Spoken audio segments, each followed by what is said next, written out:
The debate on motion 22884 in the name of Jean Freeman on the Forensic Medical Services Victims of Sexual Offences Scotland Bill.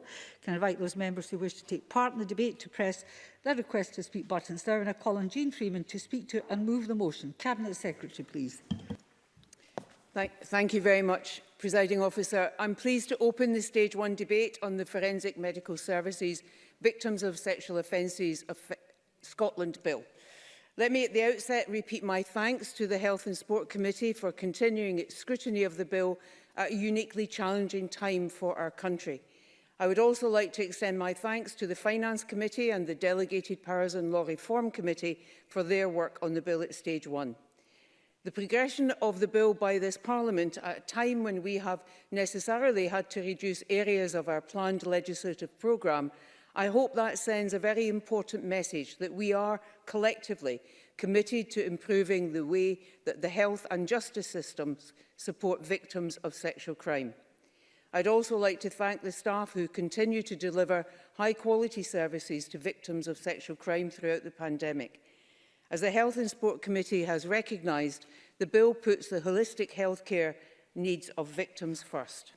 The bill will enshrine in law that this service is a health board responsibility and will provide a legal framework to ensure consistent access to self-referral across Scotland, delivering upon two of the key recommendations in the strategic review published by Her Majesty's Inspectorate of Constabulary. Self-referral means that if a person who has experienced rape or sexual assault does not want to tell the police straight away or is undecided, the Health Board can obtain certain forensic evidence and keep it safe. And if the person decides not to tell the police, the evidence will be destroyed after a period of time or on request. Having this choice available to people after a significant trauma is vital to giving people control over what happens to them at a time when control has been taken away. Yes. David Stewart. Giving way. The Cabinet Secretary will know there was some debate in the committee around the age of consent. Would the Cabinet Secretary undertake to keep the age under review in terms of what age young people should make a decision about this? Cabinet Secretary. I do undertake to keep that under review. I'm sure we'll return to that when we get to Stage 2, although I note that both Rape Crisis Scotland and the Law Society support the position that we've taken at this point in the bill. But as with other matters, we should be open to further discussion and to keeping these matters under review. It is important to be clear that the principles of trauma-informed and person-centred care will apply whether or not a police report is to be made. There has been very strong support for the objectives of this legislation, 91% of respondents to the 2019 consultation agreeing with the proposals in the bill. The Chief Executive of Rape Crisis Scotland welcomed the bill and said it was a significant step which had the potential to transform how these services are delivered. I'm also pleased that the committee's Stage 1 report welcomes the bill, recognising that it will help to improve the experience of victims of sexual crime across Scotland. This bill will underpin the work of the Chief Medical Officer for Scotland's Rape and Sexual Assault Task Force.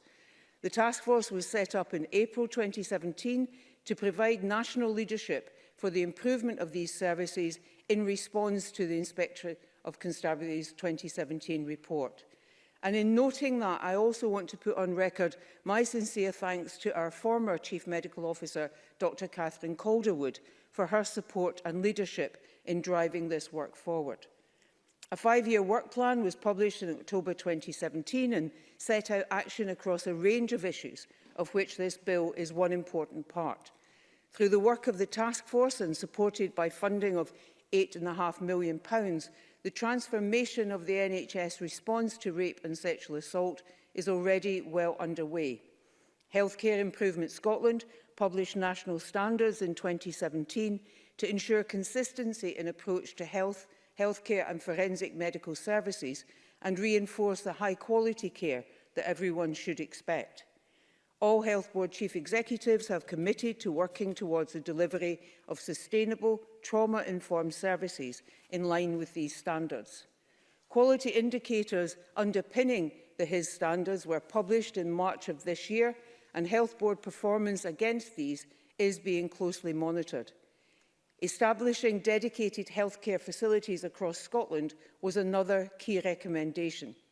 Funding is being invested in all 14 territorial health boards to enhance existing or to create new sexual assault response coordination services across the country, in line with a national service specification.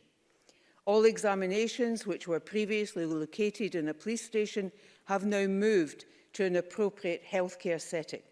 This paves the way for a national model of self-referral. Funding is also being provided to develop regional centres of expertise to support those local sexual assault response coordination services. We know that having access to a female sexual offence examiner is very important for anyone who requires a forensic medical examination following a rape or sexual assault. Improving this was an early priority for the task force. Since 2016-17, funding has been provided to NHS Education Scotland to provide specific training for doctors, with the aim of increasing the number of female examiners available to undertake this work.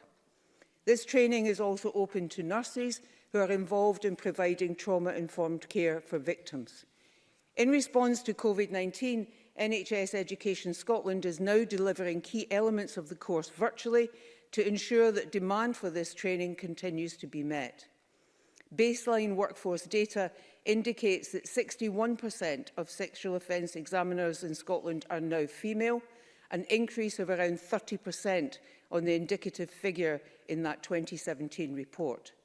The task force is committed to developing the role of nurse sexual offence examiners as recommended by the Inspectorate of Constabulary. For the first time in Scotland, 2 appropriately qualified and experienced nurses are currently being recruited to this role, which will mean that they can undertake a forensic medical examination of a victim of rape or sexual assault and give evidence in court, as doctors currently do. I'm grateful to the Lord Advocate for his willingness to explore and evaluate this important initiative.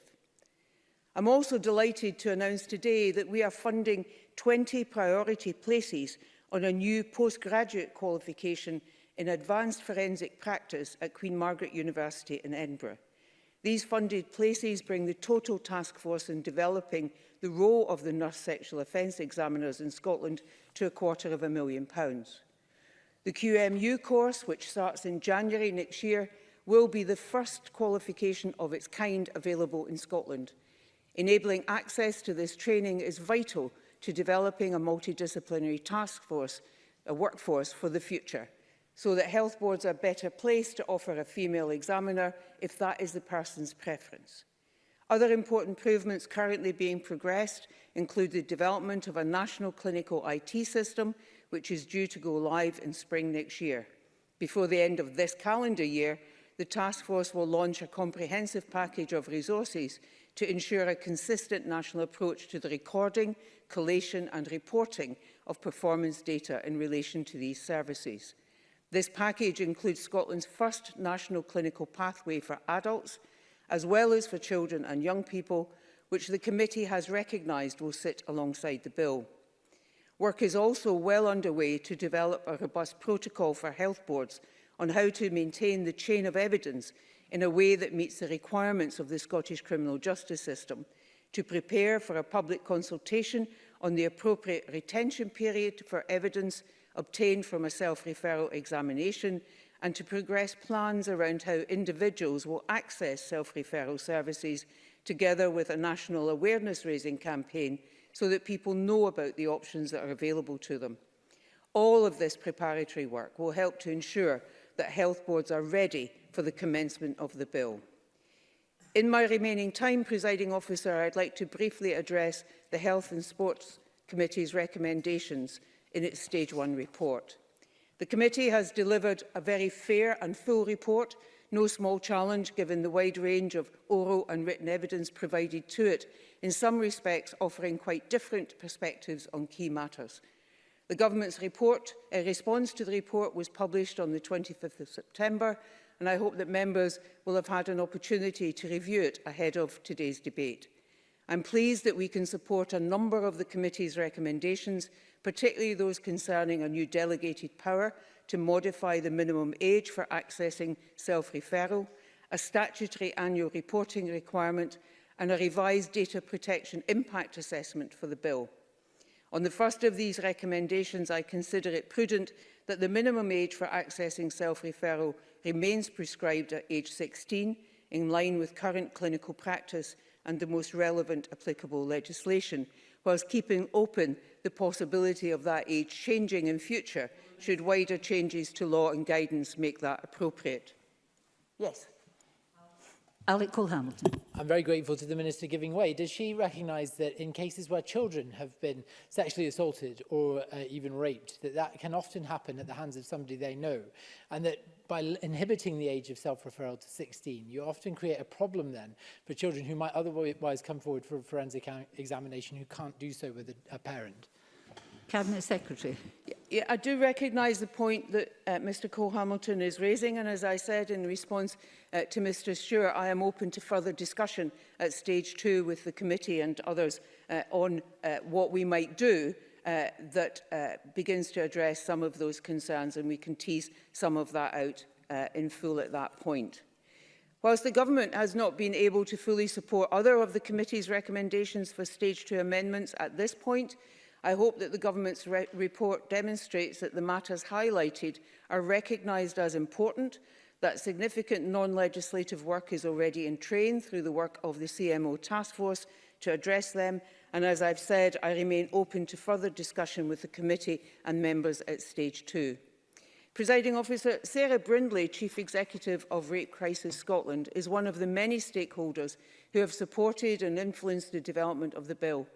Ms Brindley indicated to the Health and Sport Committee improvements in service delivery are bedding in and making a real difference to survivors.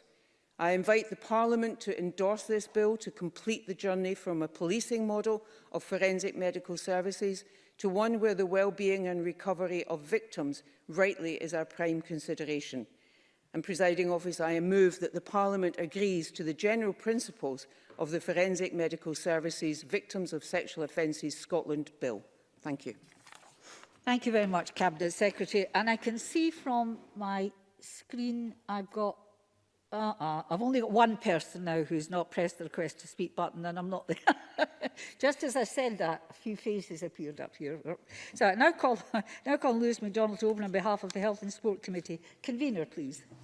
Thank you very much. And as convener of the Health and Sport Committee, I'm delighted to speak to our report on the Forensic Medical Services Victims of Sexual Offences Scotland Bill. We support the objective of putting people first, so let me start by thanking all those who assisted the committee with our scrutiny, those who responded to our call for views, those who gave evidence in person or online, and not least the clerks to the committee and other Parliament staff who enabled our report to be made despite COVID-19 and the circumstances it caused. I'd particularly like to thank those women who had suffered rape or sexual assault who spoke to us back in March, facilitated by Rape Crisis Scotland. We were truly grateful for the insights they offered, as well as deeply impressed by their courage in doing so. The bill, as we've just heard from the Cabinet Secretary, will require boards, NHS boards, to provide forensic medical services to victims of such offences and allow victims over the age of 16 to refer themselves to the NHS for a forensic examination before deciding if they want to report to the police. The committee supports those changes, and more broadly, we also support the general principles underlying the bill. Those principles are that victims should be given choice, power to consent and control, the very things which were denied to them by their perpetrators. Placing a duty on NHS boards to provide these services and allowing victims to self-refer to the NHS gives them the opportunity to decide if and indeed when they want to report a sexual assault to the police. That gives them choice to get the medical and healthcare support they need, first and foremost, which may help reduce future psychological trauma. At such a time, the victim's health and well-being must be top priority. Decisions on reporting to the police, the process that follows that, can be secondary and a separate choice for the individual to make. Self-referring for a forensic medical examination also allows victims to make decisions about what happens going forward. Section 4 of the bill details information which individuals must receive before an examination takes place to allow them to give their informed consent to such an examination. And under the bill, individuals should have the right to control what happens next, where they have self-referred. They can control whether and when they enter into the criminal justice system. They can control the timing of reporting incidents.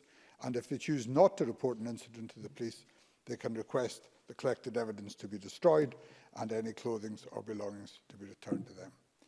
We support this legislation in principle as a step forward in putting victims' needs and rights first and improving access to forensic medical examination, things which the victims of such offences told us were greatly needed. Our report concentrates on areas where we think the bill, as currently drafted, may not quite achieve its three fundamental objectives, where we think it needs to be strengthened and to make sure that its laudable rights and principles will work for all those who need to access such services. First, people will only benefit from the right to self-refer if they know the right is there.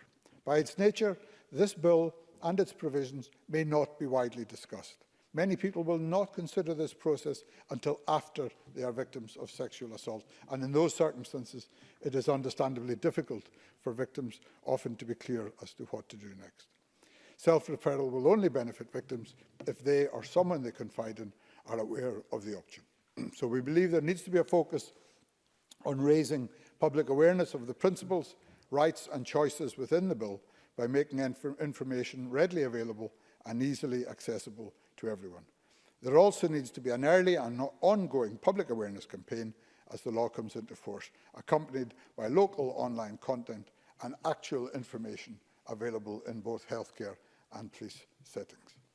The government's response has been that they will achieve that by providing dedicated sexual assault telephone lines as the first point of contact. That, of course, is welcome, but I would ask the government to consider the risk that such a service may only be visible to those who have already taken the first step to present, and to consider what more can be done to reach those victims who simply don't know that such dedicated phone lines exist.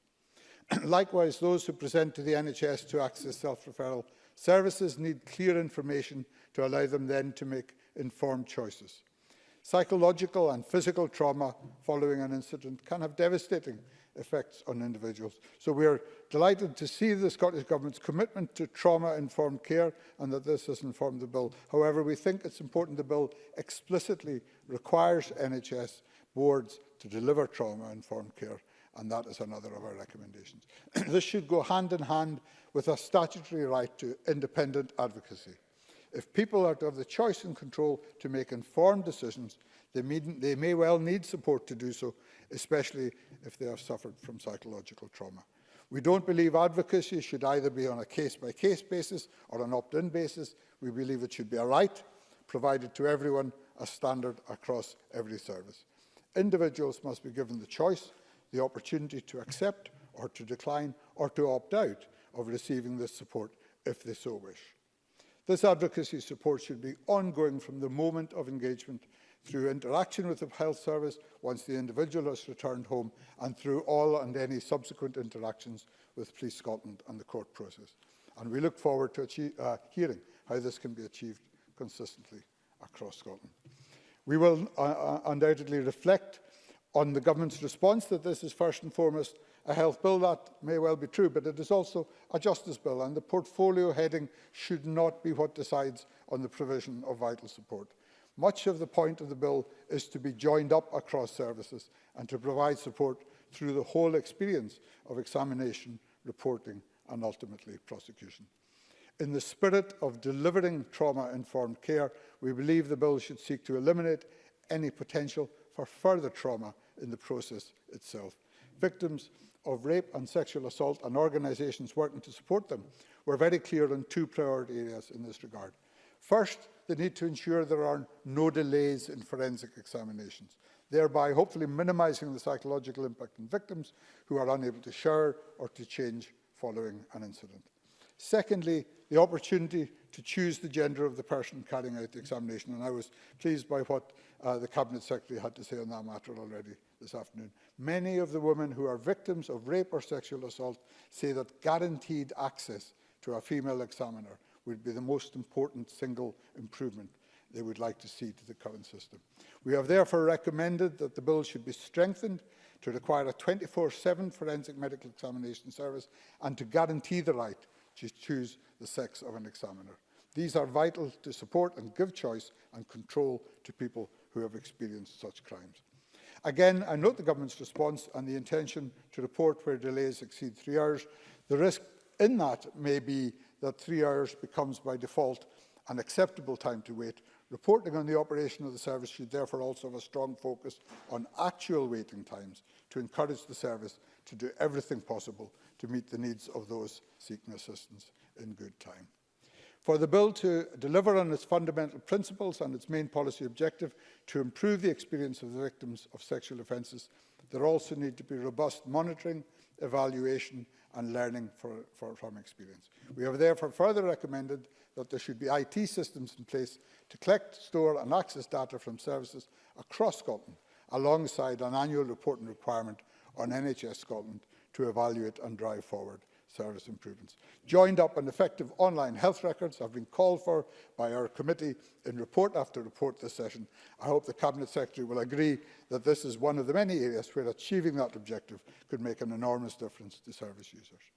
In conclusion, Presiding Officer, the committee unanimously supports the general principles of the bill while seeking further clarification on the issues and concerns we have raised in our report.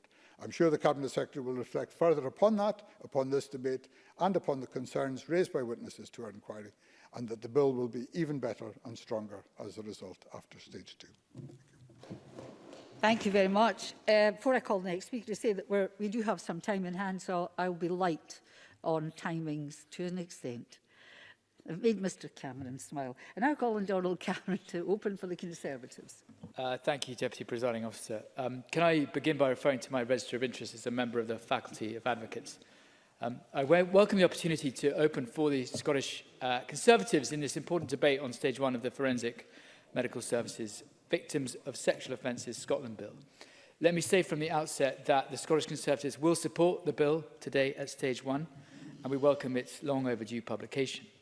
It is another step forward in delivering a system which ensures that victims are put first, something that these benches have long advocated. And I'm delighted that not only my colleague Brian Whittle, who sits on the Health Committee with me, is speaking for us, but also Liam Kerr, our Justice spokesman, and Margaret Mitchell, who was for a long time convener of the Justice Committee. Because as Lewis MacDonald pointed out, there is a cross-portfolio element to this bill, and I'm pleased that the Scottish Conservative team reflects that.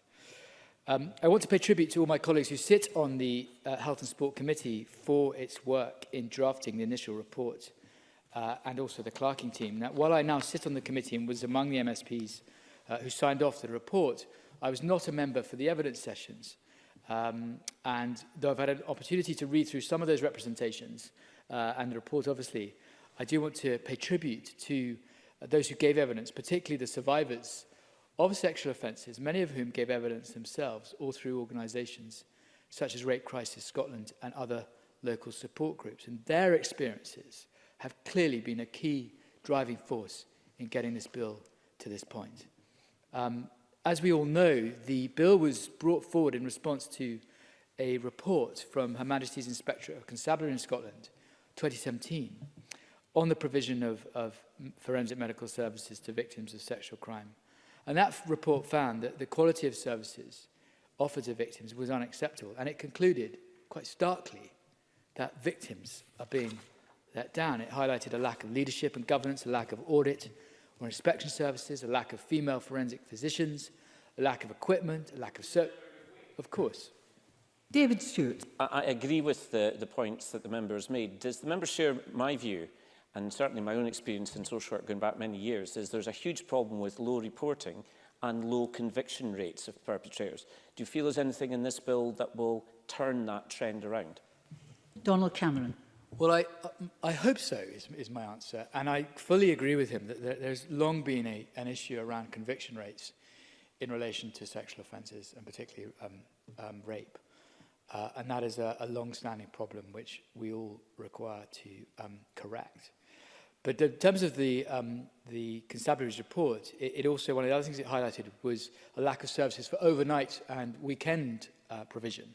And it highlighted the practice of medical examinations taking place in police buildings in many areas of Scotland, and spoke about the issue of lengthy journeys often faced by victims, noting that victims were also being asked not to wash for a day or more after an assault, something which was spoken about during committee evidence by Sarah Brindley of Rape Crisis Scotland, who said that, and I quote, "We cannot overstate how much distress is caused by having to wait hours or even days for a forensic examination after being raped or sexually assaulted."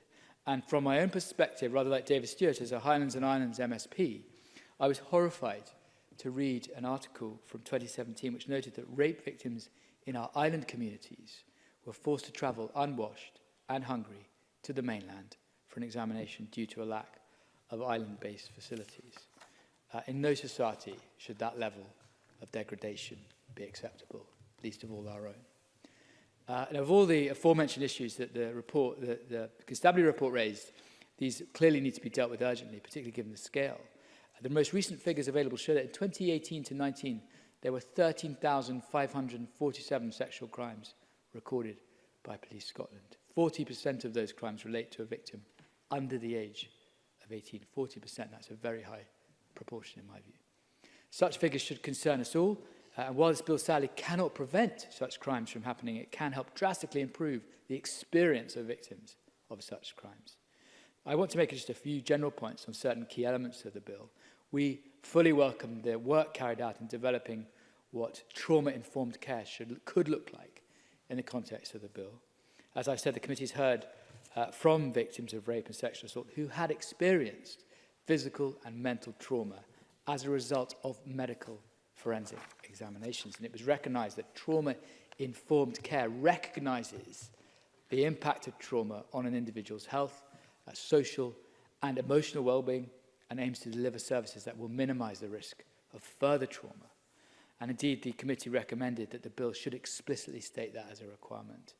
And of course, that issue relates to other elements of the bill. Many of the statements provided by witnesses at the committee noted the need for greater access to female doctors as a means of reducing trauma. Rape Crisis Scotland said that's a single most pressing and important issue that requires to be addressed to improve survivors' experience. There were also another aspect which the Scottish Government should consider further is the provision of out-of-hours services, which was also raised on several occasions by various witnesses. Witnesses spoke of the delays that victims have experienced while undergoing forensic medical examination, particularly psychological impact on those who, as I've already said, were unable to wash or change clothes. And I hope the government do consider it as the bill progresses to stage 2.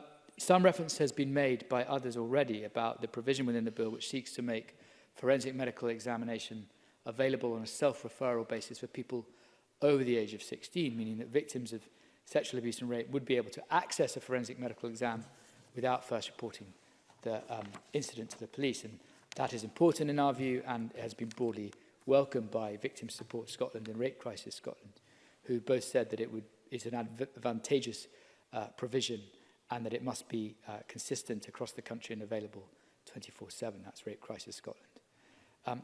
Alec Cole-Hamilton has already raised this as an issue, but one concern that was apparent during committee evidence was that by restricting self-referral by age, this may unintentionally act as a barrier to younger, vulnerable victims coming forward.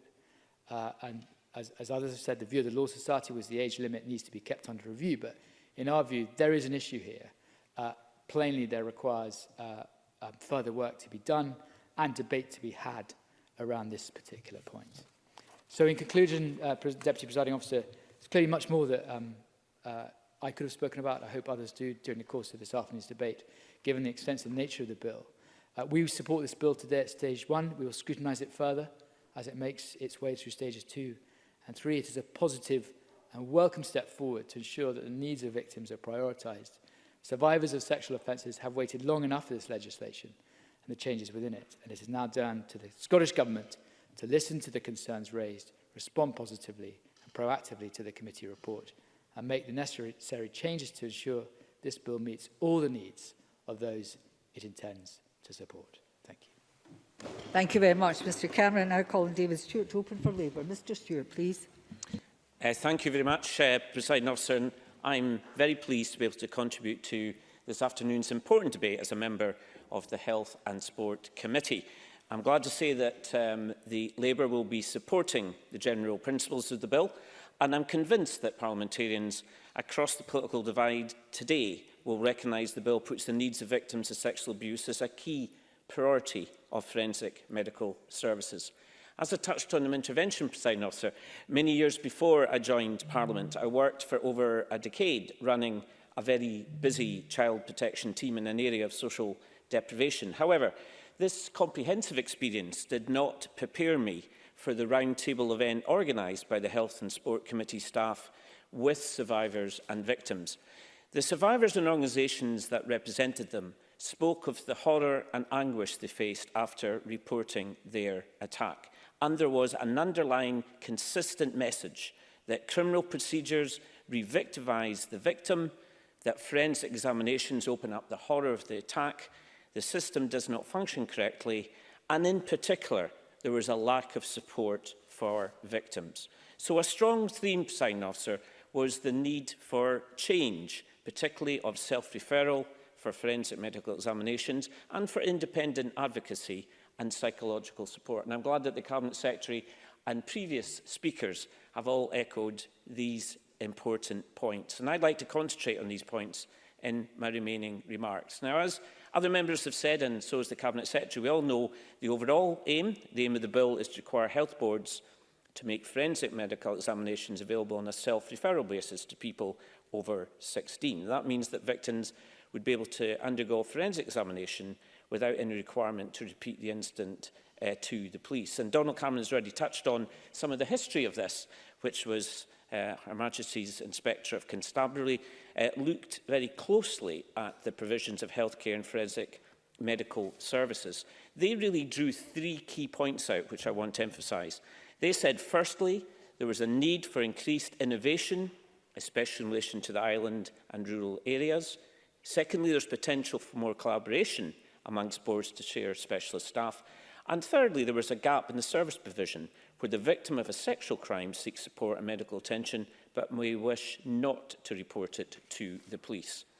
So we've already touched on the important issue of self-referral, but what I would flag up to the Chamber is that Section 2, bracket 4 of the Age of Legal Capacity Scotland Act 1991 states, a person under the age of 16 shall have legal capacity to consent on his own behalf to any surgical, medical procedure or treatment when, in the opinion of a qualified medical practitioner attending him, he is capable of understanding the nature and possible consequences of procedure or treatment. So many respondents to our committee's evidence inquiry believe that self-referral should not exclude children and young people under 16. VSS, for example, consider it would be detrimental to restrict under 16s from the self-referral process. And if I could quote them, Presiding Officer, due to their age and potential nature of harmful sexual behaviour, especially in incidences that may involve a family member, they are less likely to feel comfortable seeking a forensic medical examination through the police and prefer an alternative setting for their initial steps towards seeking the involvement of criminal justice agencies. Also in their evidence, which I found was very interesting, was the Rape and Sexual Health Centre of Perth and Kinloss. They reported, and the Cabinet Secretary will be aware of this, that 1/5 of survivors accessing their services were aged between 13 and 15, and their view was that self-referral should start at 13. And I would say as well that the Royal College of Nursing supported self-referral for younger children. Now, a number of members have raised, including the convener, have raised the issue about public awareness, and I agree with this. Self-referral will only benefit victims if they're aware it's an option. And the RCN were right in their submission. There needs to be a focus on ensuring public awareness of the provisions of the bill. So in the closing remarks of the Cabinet Secretary, I would be very grateful if she could specify the government strategy for public information and education. We will all support this bill at 5 o'clock, but if we do not have public information and awareness, the bill is not worth the paper it's written on. And so particular thought needs to be given around the quality of access to information and service to those with learning disabilities and same-sex victims. And the committee made a strong recommendation at this point. The key, of course, Cabinet Secretary, and through you, Presiding Officer, is informed consent and the quality of access, including travel, rurality and low population density. It's also important, Presiding Officer, that vulnerable young victims who are likely to be shocked and traumatised have a statutory right to independent advocacy across Scotland. I also agree with the comments made from previous speakers that female practitioners are crucial, and as Rape Crisis Scotland said, the feedback that we have from survivors is the most important issue is access to female doctor. The lack of access to female doctor is what causes the most trauma. And the committee recommended the bill be amended to guarantee an individual's right to choose the gender of the examiner. Of course, the Cabinet Secretary will say this, but just to finish off in these points, the Scottish Government response is that Section 9 of the Victims and Witnesses of Scotland Act 2014 ensure that people who access forensic medical examinations can request a female examiner, but we need to perhaps look at strengthening the bill in that way. I would make a point I don't think others have raised. It's important to stress the bill does not give an individual a right to a forensic medical examination. Examinations are carried out on the professional judgment of a healthcare professional. So as the Stage 1 report made clear, professional judgment can include clinical and non-clinical elements, supported, of course, by guidance from the Faculty of Forensic and Legal Medicine. The Fairer Scotland Duty Assessment, the bill, notes that women in lower socio-economic groups are more likely to be victims of sexual offending and thus more likely to benefit from the bill.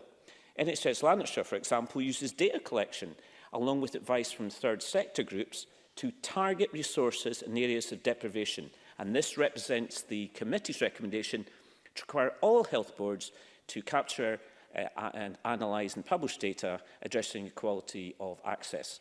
In conclusion, Presiding Officer, this is an important bill in protecting the healthcare needs of victims of sexual offences. We must listen to the voices of survivors. We need a criminal justice system that puts victims squarely on central court, a system that does not re-victimise, a system that does not repeat the sin, where victims are listened to, respected and supported. As one survivor said, violators cannot live with the truth, survivors cannot live without it. I support the general principles of the bill. Thank you very much, Mr Stewart. And I call on Alison Johnson, who will be for the Green Party. Ms Johnson, please. Thank you, Presiding Officer. I'd like to begin as a non-member of the committee by thanking the committee, their clerks and, in particular, the witnesses who gave evidence that have brought the bill to this stage. I welcome this debate on the Forensic Medical Services Bill, and I'd like to thank the Royal College of Nursing and Rape Crisis Scotland, amongst others, for their excellent briefings. The Scottish Greens are supportive of the general principles of this important bill, which seeks to deliver equity of access to healthcare for those hurt by rape and sexual crime. This will crucially enable people to access trauma-informed healthcare services without first having to make a police report. The RCN and others support a statutory duty for health boards to provide forensic medical examination to victims. And placing such a duty on health boards will also ensure that clinicians undertaking these examinations can refer to other NHS specialties without barriers. So this will enable the provision of more holistic care to victims of sexual assault.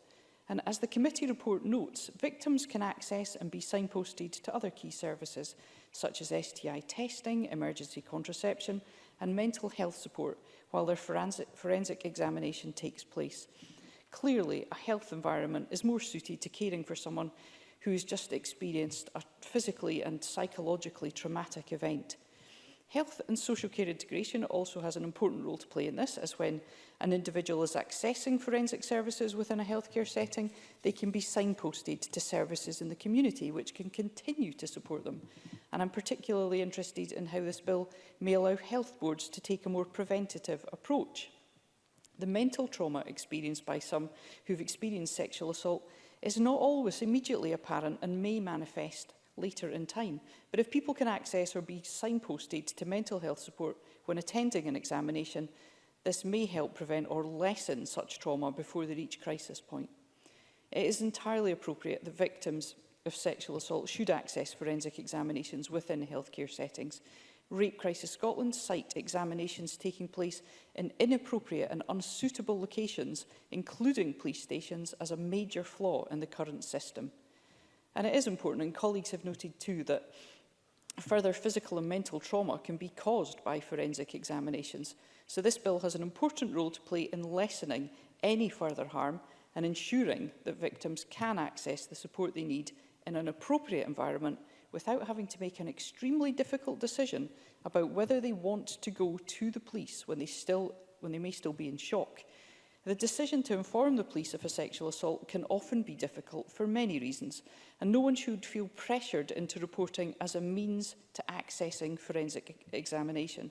Self-referral is therefore an extremely important aspect of the bill, which has the potential to transform, to improve sexual assault victims' experiences when accessing help. And as the committee report notes, however, and others have brought this up quite clearly, it's a major point that self-referral will only be of benefit if victims are aware of its existence. I've been contacted by constituents who were re-traumatised by their experiences when reporting their assaults, largely because they didn't know what choices were available to them. So both health boards and the Scottish Government have a responsibility to ensure that the public is aware of these services and how to access them, and I fully support the committee's calls for a public awareness campaign about the changes to the law contained within this important bill. And there should also be a multitude of pathways for people to access forensic examination services, as we must ensure that any barriers to access are removed or minimised. Some victims may not be aware of the self-referral service or how to access help, or even that what they have experienced is a crime. Other healthcare services should be able to direct victims to forensic examination services.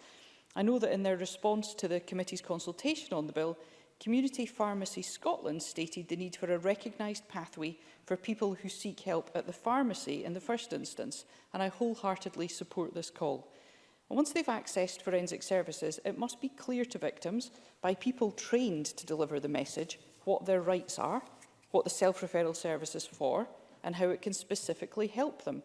The report makes the points that if victims aren't fully informed, they may not be aware that other evidence pertaining to their case, such as CCTV footage, may be lost if they don't promptly report to the police. And victims are also being impacted by a lack of available staff. The rape crisis briefing tells a heart-rending story of a woman who was left unable to shower after a sexual assault for 2 days. We cannot allow victims to continue to be re-traumatised when they report sexual assault.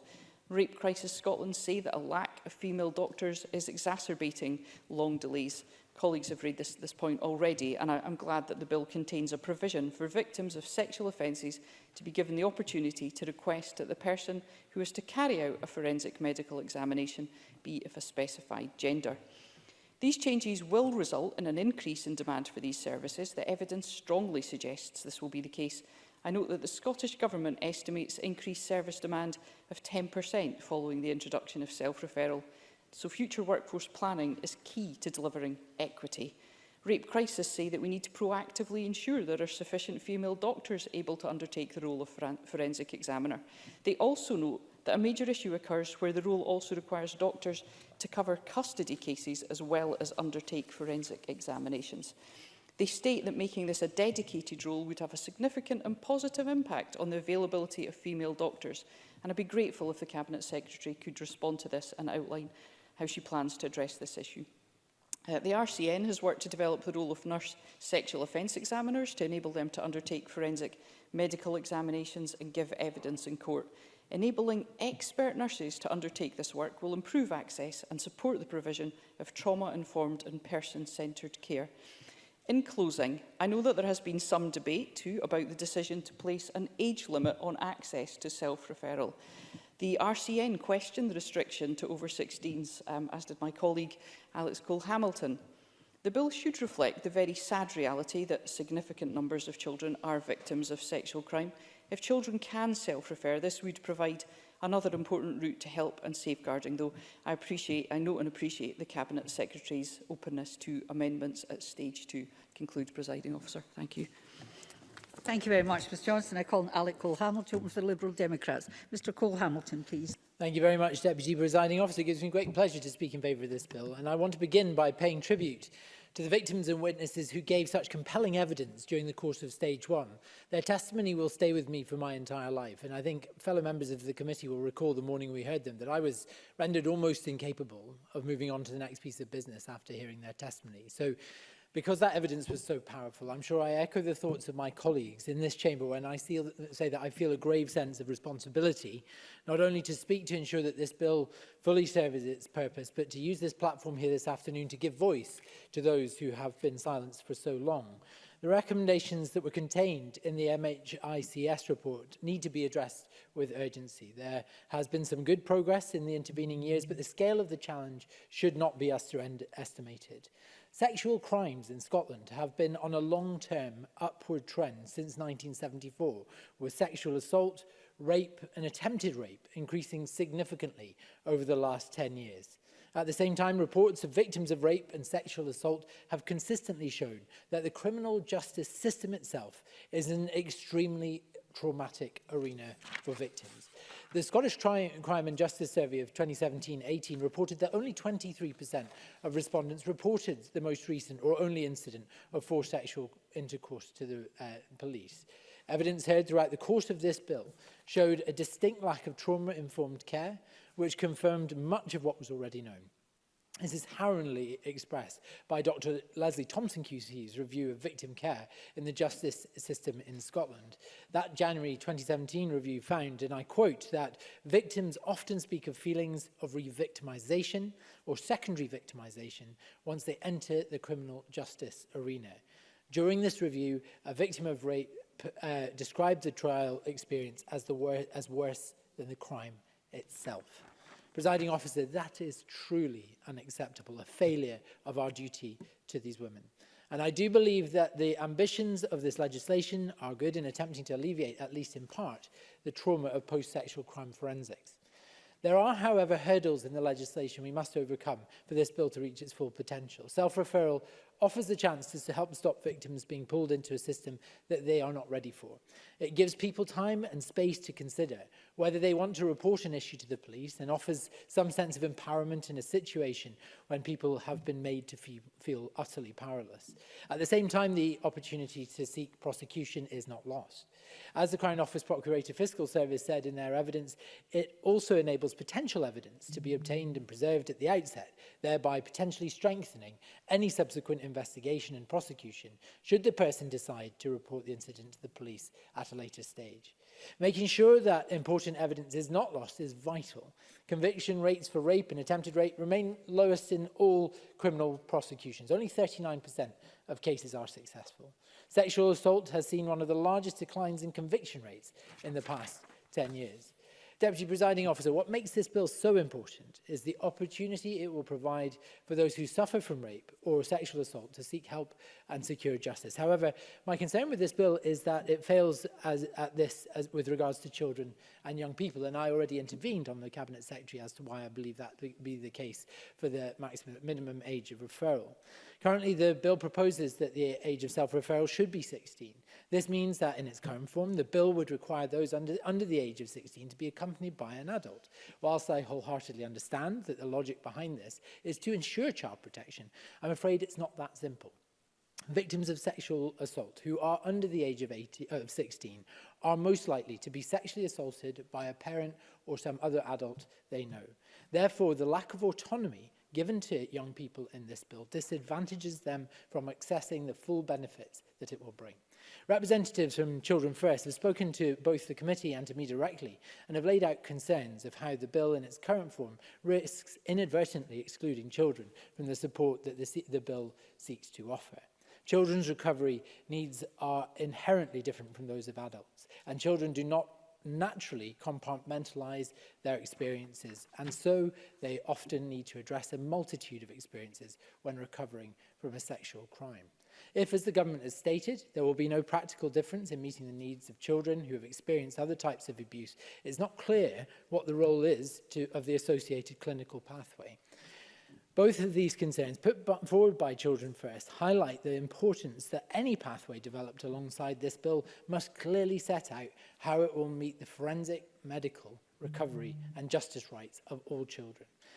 Further to the issue of accessibility, I'm concerned that certain areas of Scotland risk being disadvantaged by the bill in its current state. The assurance given by the Scottish Government of a consistent approach to accessing self-referral services needs to be more than just words. My colleagues in the Northern Isles and Orkney and Shetland have pointed out before that those from the islands face unacceptable hurdles to access the specialist support that an incident like sexual assault or rape demands. And we've heard some of that from the Conservative benches this afternoon. I certainly will. Cabinet Secretary. Thank you very much. I completely agree with the sentiment Mr Cole-Hamilton and indeed others have expressed about the unacceptability for victims who live in our island board areas to have to travel, and indeed to have to travel under certain circumstances. So I'm sure the member will therefore welcome that every island board now has its own healthcare facility where forensic medical examinations can now take place. Alec Cole-Hamilton. I do accept that, and it is highly welcome. However, we need to be sure that every aspect of this bill is island-proof, so that every citizen in our islands receives exactly the same kind of service as everybody else on the mainland.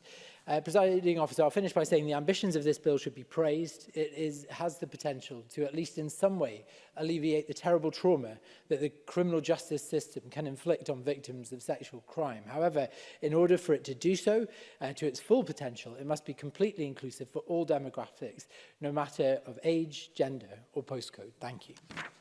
Thank you very much, Mr Cole-Hamilton. I'll call Sandra White to be followed by Liam Kerr. Ms White, please. Thank you very much, Presiding Officer. Thank you, Presiding Officer.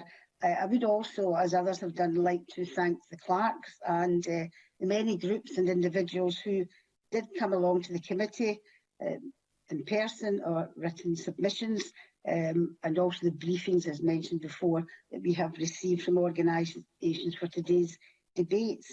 However, and it has been mentioned by previous speakers, there is one group in particular that I do personally want to thank, and that's the women which came to the committee. We met with them in private, and they told us about their experiences, and I think Alec Cole-Hamilton summed it up very well. It was a very emotional meeting that we had, and I really congratulate them on the fact that they have the courage to come along and speak to us about the experiences that they had.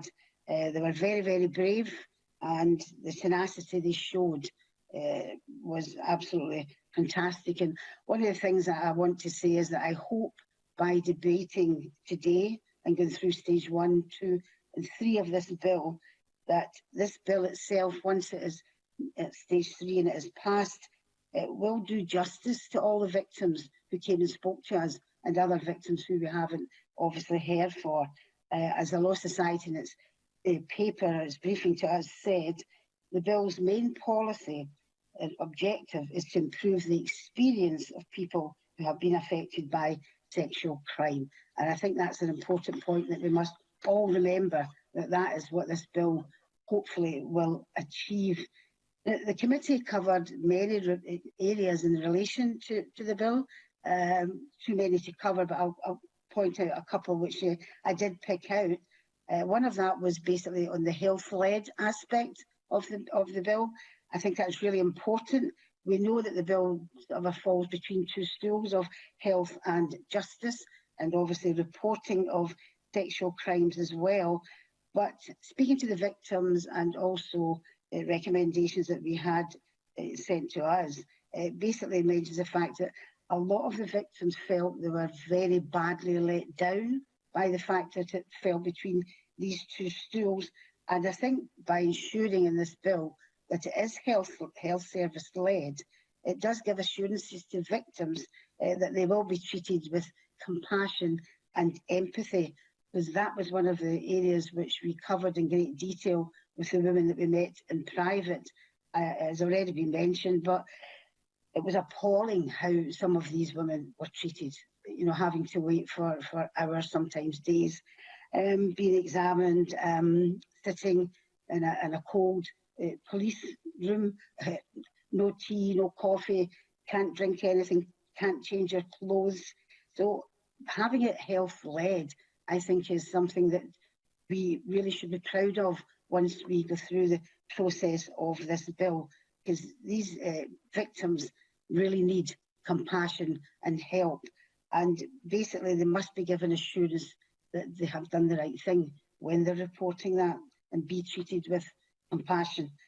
That brings me on to one of the other areas which has already been mentioned as well, which was self-referral, a very, very important part of the bill. And I know that other members have raised the issue of age.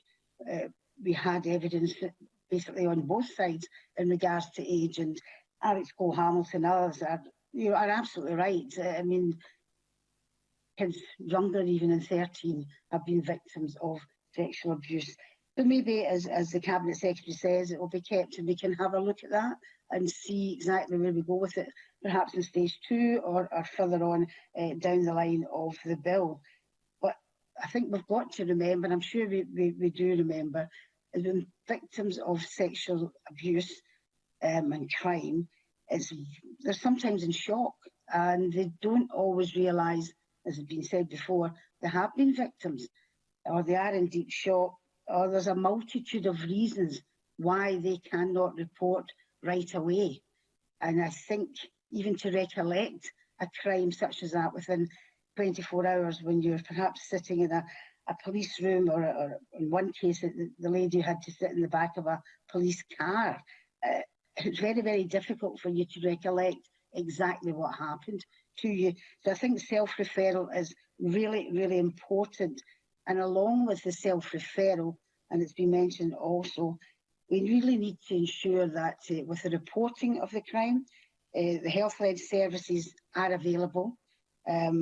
Also advocacy and support, which hasn't been mentioned so far, but certainly advocacy and someone there to support the victim, I think is really, really important. And I mean, really, there's no point in putting forward a bill if we don't have the resources to cover the aspects of the bill.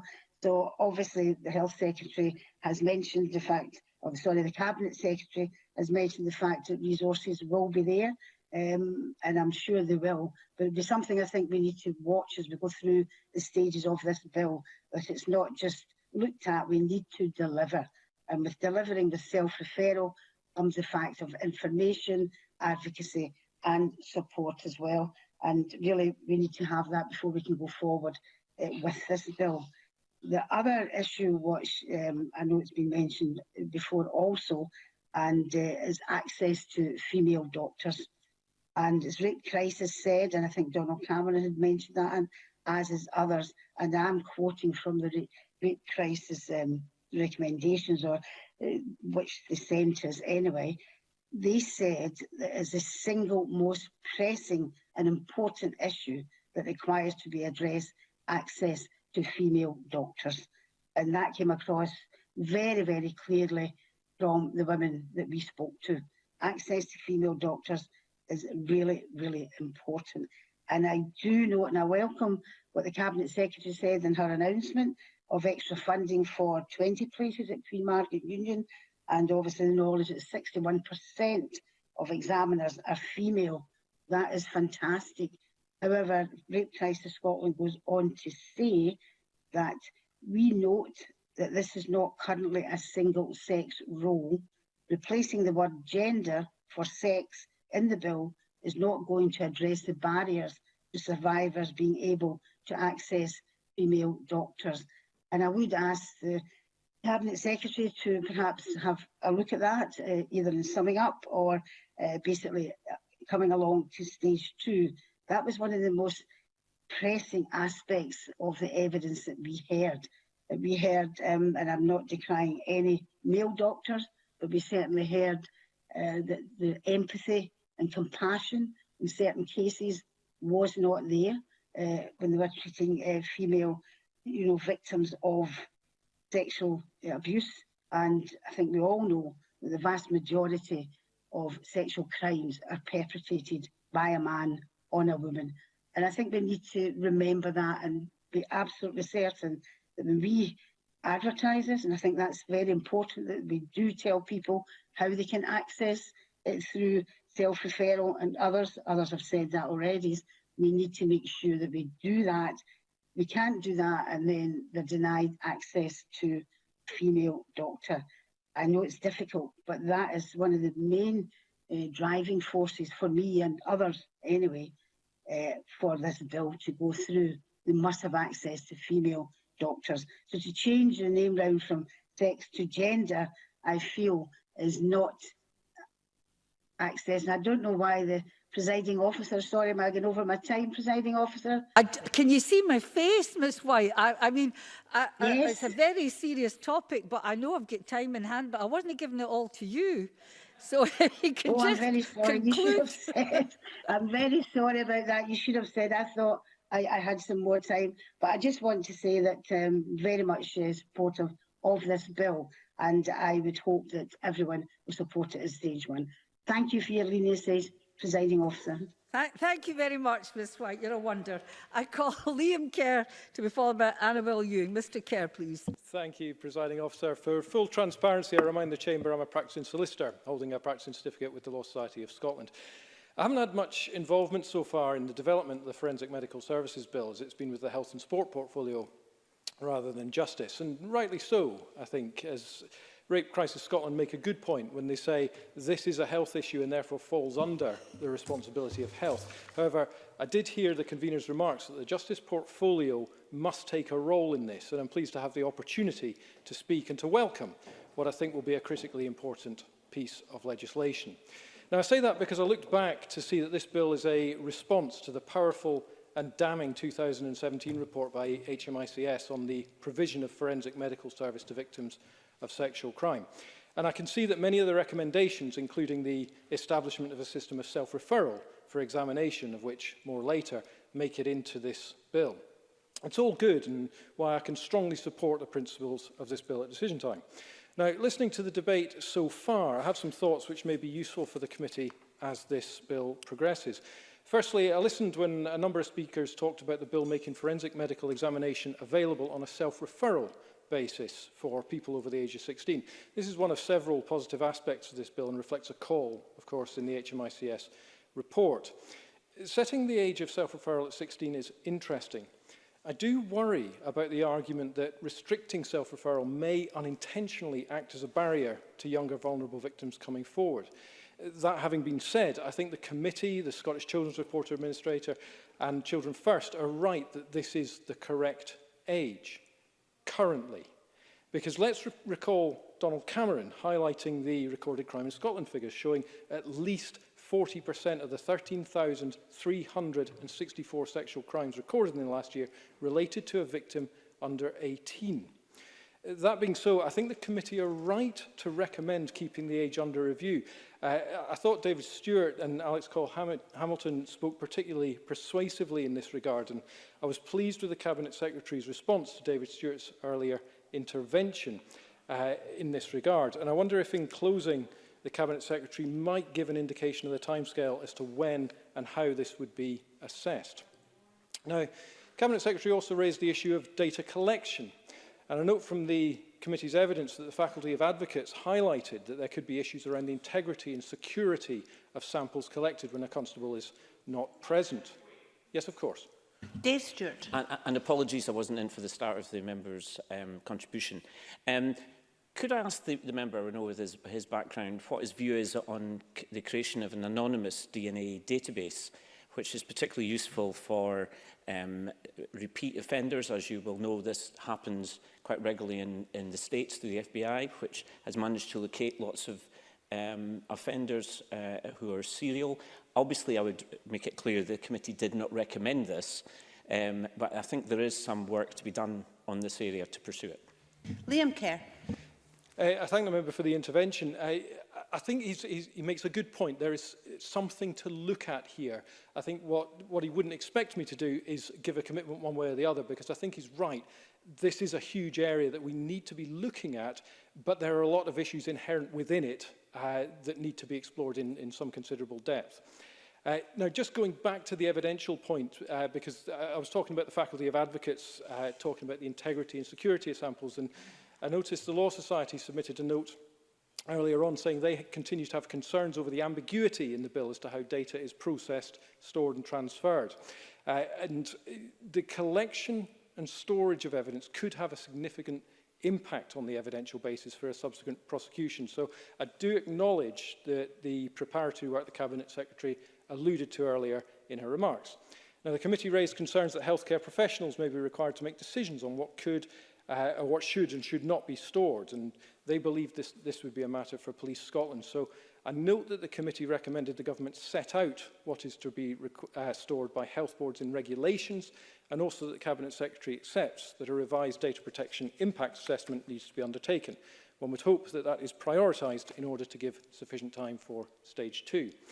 The final thought occurs is one Rape Crisis Scotland submission made me think on. They said that this legislation has the potential to transform survivors' experience, but they caveated that with if implemented properly. And that, I think, is a crucial point, and something that I think Sandra White was getting at, because what is clear from the committee's report and the various submissions received is that this bill provides a framework, but it is what else is ultimately put in place around that that will determine whether it is successful in achieving that transformation.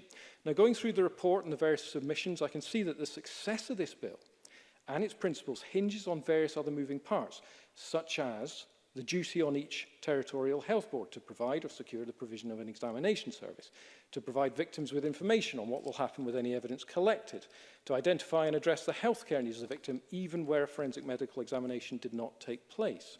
It hinges on, if the bill does, which I think it should, mandate trauma-informed care. That presumably requires training, such as the recommended consistency of approach across all health boards, such as the public awareness. The committee noted that self-referral will only benefit victims if they or someone they confide in are aware this is an option. And like David Stewart, I hope the Cabinet Secretary might respond on this in closing.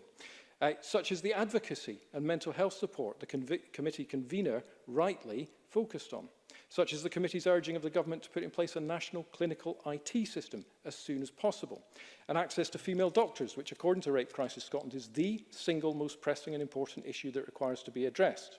I believe them, but that needs training and resources, and I think at this stage it's only fair to acknowledge the Cabinet Secretary's remarks about the 20 priority places. Overall, all good, all right, all expensive. And I look at the financial memorandum and I see that the government estimate that the bill would see a 10% increase in additional forensic medical examinations. Now, I have no idea whether that will prove to be correct, but I don't see an equivalent provision for these other aspects that the committee is referring to. And that concerns me, because logically what isn't resourced won't be provided. And perhaps in the light of amendments at stage 2, this will be revisited. All that having been said, I'm over my time by a long way, Cabinet Secretary. All that having been said, I do reiterate my support for the principles of the Forensic Medical Services Bill and look forward to voting for it at decision time tonight.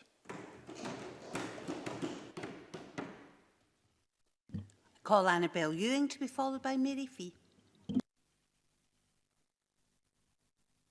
Thank you, Presiding Officer, and I'm pleased to have been called to speak in this Stage 1 debate on the Forensic Medical Services Victims of Sexual Offences Bill this afternoon.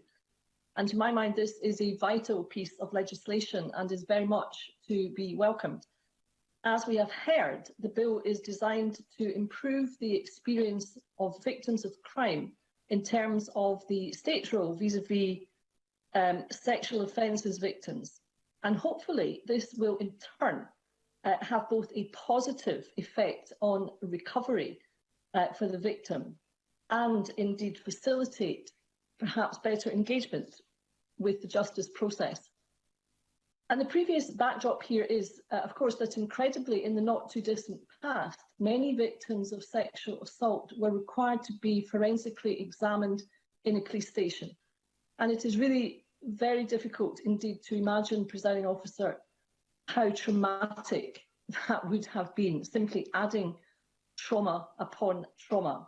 And even although we have seen a welcome shift in intervening years to transfer such examinations to a health setting rather than a police setting, the whole process has still been seen very much through the prism of the justice system rather than the prism of the health service.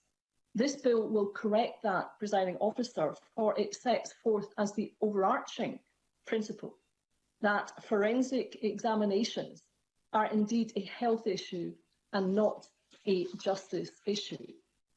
The bill will place a statutory footing in terms of the current arrangements that are set forth in the non-binding memoranda of understanding as between health boards and Police Scotland, and these will be placed on a statutory footing and in fact impose a legal duty on health boards to provide forensic medical services for victims of sexual offences. And crucially, the bill will also require health boards to ensure that the healthcare needs of such individuals are addressed at the same time.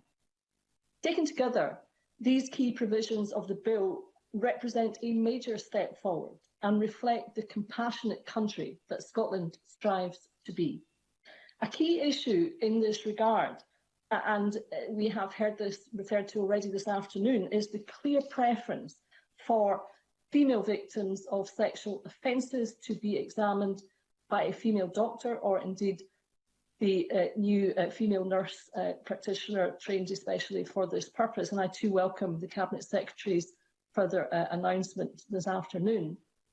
But I also very much support the Health and Sports Committee's recommendation in their Stage 1 report that the bill should be expressly amended to make it absolutely clear that it is the victim who should be able to choose the sex of the examiner. Conflating gender with sex in this instance, I do not believe is discharging our obligation to put the interests of the victim first.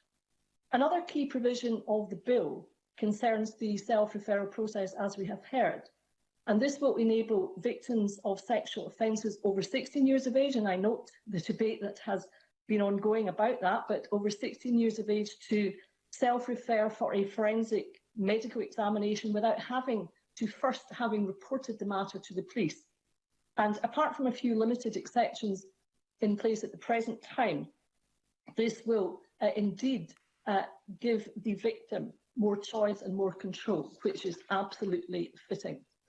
A number of technical but important issues have also been raised, I note, concerning, amongst other things, the arrangements for the retention of samples and other physical evidence, and the length of time of retaining data. And I'm pleased to note that there's a debate ongoing with the Scottish Government about how these matters can be satisfactorily resolved. On the important issue of independent advocacy support mentioned by my colleague, in particular Sandra White, I consider that the arguments in favour of putting this requirement as a matter of principle on a statutory footing are strong ones indeed, and I would welcome further clarification from the Cabinet Secretary when she is winding up this debate on what would be practically feasible here, further to the committee's clear recommendations on this point. And finally, Presiding Officer, I would wish to bring to the attention of the Chamber an example in practice of where this is all working well, and that is the unit, the state-of-the-art forensic medical suite set up by NHS Fife, and that opened in June 2019. It is in place at the Queen Margaret Hospital in Dunfermline, and really was the culmination of many years' hard work on the part, including on the part of members of the Fife Rape and Sexual Assault Centre, and they worked very, very hard in persuading and convincing a whole host of people that this should be set up, and I believe it is running very well indeed. So I wish to congratulate them and NHS Fife in being a bit in the vanguard of this. In conclusion, I would say that I'm very happy to support this really important piece of legislation at Stage 1, and I believe that it will ensure that victims of sexual offences will get the care and the understanding and the compassion that they are absolutely entitled to. Thank you, Presiding Officer.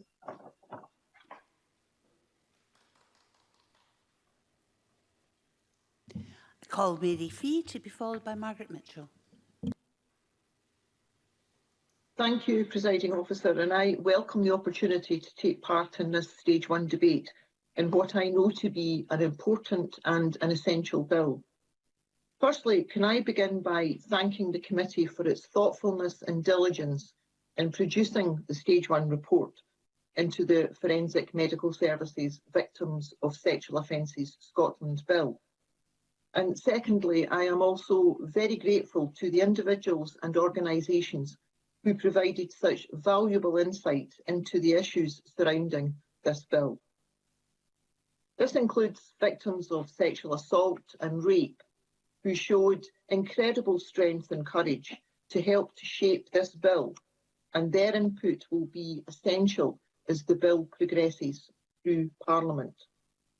And as my colleague David Stewart has already stated, Scottish Labour supports the bill, and I hope that we as a Parliament can produce a strong and effective piece of legislation that will support the health needs of victims of rape and sexual assault.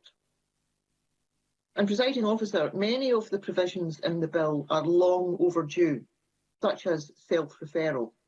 However, I am aware that 2 health boards have been providing this service already. This bill will ensure that all victims of sexual offences in Scotland have the same access to the necessary health care that they need. And Presiding Officer, we are all too aware of the pain and the misery that sexual violence places on victims. And the option of self-referral, with or without criminal justice involvement, is a major step in reducing the barriers that exist to seeking the right physical and psychological support. Wrap-round, trauma-informed support is vital, and improvements are required to consistently deliver the trauma-informed care, information, advocacy, and the holistic healthcare services that victims need. And the committee report highlights several areas of concern, and I welcome the commitment by the Scottish Government to ease these concerns and strengthen the bill at stage 2. And I note that there is a difference of opinion on the age of self-referral, which is set at 16 in the bill. And although the age of referral falls in line with the age of consent, I worry when I see statistics provided by the Rape and Sexual Abuse Centre from Perth and Kinross that 20% of survivors accessing their services were between 13 and 15 years of age when their abuse started, and a further 27% were under the age of 13 when their abuse started. And these are worrying figures, and each case is one that should not happen regardless of age. The Scottish Children's Reporters Administration and Children First highlighted children and young people are automatically considered within child protection procedures. However, concerns were raised that restricting self-referral for under 16s may act as a barrier to younger victims, especially where the abuse involves a family member. And I sincerely hope that the Scottish Government keeps the age of referral closely monitored to better support all victims of rape or sexual abuse when it is sought. And ensuring that all victims are aware of their healthcare rights, I do back the Royal College of Nursing in their calls for public awareness around this bill. And as well-intentioned and as well-resourced as this bill will be when it is passed, it does require the information to be spread as widely as possible and to all parts of Scotland. And Presiding Officer, the mental trauma of rape and sexual abuse can last significantly longer than the physical injuries that are suffered. And mental health services are stretched right now, as they were pre-COVID, and guaranteeing access to appropriate mental health services must be delivered as part of any wraparound trauma-informed care. And this must be delivered with the right degree of advocacy. And I know there are many fantastic, essential organisations providing such advocacy in all parts of Scotland. And on the calls for a 24/7 forensic medical examination service, Scottish Labour does support these calls. And again, these must be consistent across the country.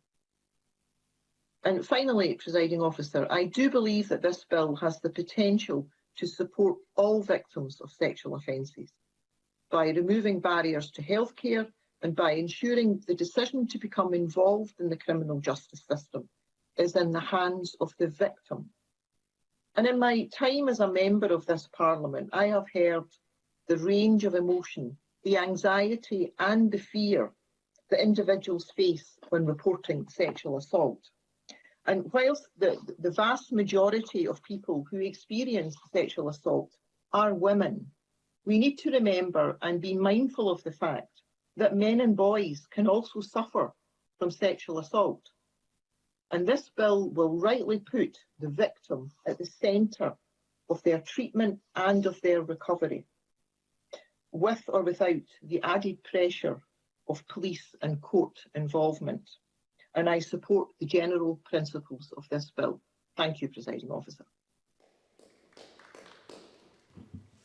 I call Margaret Mitchell to be followed by Emma Harper. Thank you, Deputy Presiding Officer. I very much welcome this bill, which places the statutory duty on health boards to provide forensic medical services for victims of sexual offences. For the most part at present, these examinations can only be carried out after an incident has been reported to the police and following a referral from them. The bill provides the balance between health and justice issues and, crucially, includes a self-referral provision available to individuals aged 16 or older, which ensures that individuals who have been sexually assaulted can access the health care they may need, and that evidence is collected for future proceedings without the immediate pressure of having to involve the police. Furthermore, the police not only support this, but in fact this self-referral provision was one of 10 recommendations made in the 2017 Her Majesty's Inspector of Constabulary Scotland very damning report on the provision of forensic medical services to victims of sexual crime. A report which was also scathing about these medical examinations being conducted in police buildings. In effect, the self-referral provision gives the individual control over the situation, empowers them when they feel powerless, and gives them time to decide if they want the evidence collected transferred to the police. However, in the time remaining to me, I want to focus my remarks on how the bill will impact on children who have been sexually abused. Here, a visit to Oslo with the Justice Committee in 2018 provided the opportunity to see firsthand how the Barnahus model deals with child sexual abuses in cases by providing wraparound support to child victims of sexual abuse and child witnesses, a trauma-informed and multidisciplinary approach to children who have been sexually assaulted, and a forensic examination which secures best evidence. Crucially, this is all provided under one roof in a child-friendly environment. I would therefore be grateful for an assurance from the Cabinet Secretary that this bill will consolidate Scotland's journey towards a full Barnahus model, and to highlight children's first concern that it will not create a separate parallel approach to children. I should also be grateful if the Cabinet Secretary, in her closing remarks, can provide an update on the work of the Health Improvement Scotland and the Care Inspectorate developing Scotland's standards for a Barnahus response to child witnesses and witnesses of violence. This, I believe, was due this summer. Turning now to self-referral provision and the fact it only applies to individuals of 16 years or older, which has been one of the most contentious aspects of the bill. This means that those under the age of 16, for those, child protection processes apply. Consequently, if a child presents to a health board, the health board is duty-bound to report what has happened to the relative authorities, including the police. The RCN have argued that allowing children under 16 to self-refer offers another route for them to seek help and care immediately and would offer children the same benefits of self-referral as adults. And both Mary Fee and Dave Stewart have referred to the sobering statistics from the Perth and Knoss Sexual Abuse and Rape Centre, which outlined that over the last 5 years, a staggering 20% of survivors accessing their services were in the age group 13 to 16, and a further 27% were in fact under 13 years of age.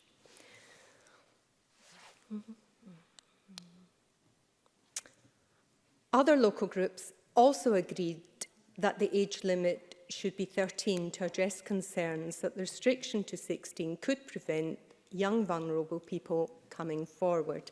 This is a valid concern which was recognised 12 years ago when the CPG on adult survivors of childhood sexual abuse had the privilege to host the launch of a booklet entitled See Us, Hear Us.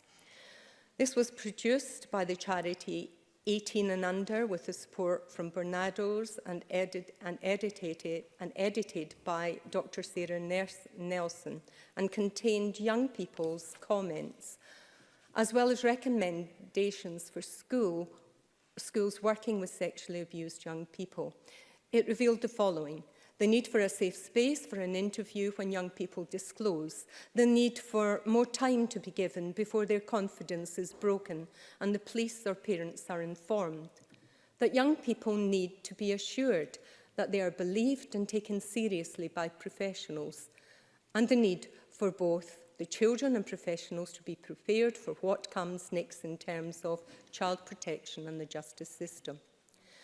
Deputy Presiding Officer, given the vast majority of child sexual abuse is not committed by strangers, but rather by family members and those in a position of power and trust, and given the unpalatable fact that during lockdown the incidents of child abuse have spiralled, then I firmly believe that the exclusion of under 16-year-olds from the bill's self-referral provision needs further consideration. And in concluding, I ask you, Cabinet Secretary, to please ensure we don't let these young people down again by denying 13-year-olds and over the prospect of early intervention, which accessing the self-referral forensic medical examination could provide. In the meantime, I welcome the bill and support its general principles. The last of the open debate contributions is from Emma Harper. Thank you, Presiding Officer.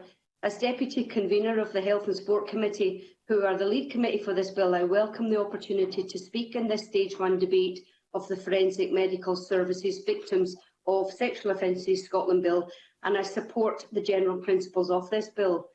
This bill was introduced by the Scottish Government in November 2019 and proposes to place a duty on health boards to provide forensic medical services to victims of sexual offences, and the duties contained in the bill place the responsibility for delivery and improvement of the services with health boards rather than the police. As we've heard already from colleagues, the proposal for this bill is that persons who have been raped or sexually assaulted can self-refer for a forensic medical examination without having to go to the police first. And as we have heard from others in the college, we welcome this principle. This is extremely important as one main policy objective to support the psychological and physical improvement of the whole process. It will improve the experience. In relation to the forensic medical services, we know that people who have underreported, the fact that we're taking this bill forward should raise awareness and improve the reporting of the sexual offences and rape in itself. The committee held 5 evidence sessions, including a session with victims of rape and sexual violence. Perhaps a better word to describe the women, which they also used themselves, was survivors. This was a very emotional evidence session, and I want to extend a thank you for the bravery of the women who came forward, who came to Parliament, and to Sandy Brindley from Rape Crisis Scotland, who helped support and coordinate this powerful and informative evidence session from the survivors. The Stage 1 report from the committee made a number of recommendations, and I will not reiterate all of the recommendations. I'm not going to rehearse or re-inform the Chamber issues of age or Barnahouse model, which I also am interested in as we take this bill forward. But I will talk about a couple of issues that came out in committee scrutiny.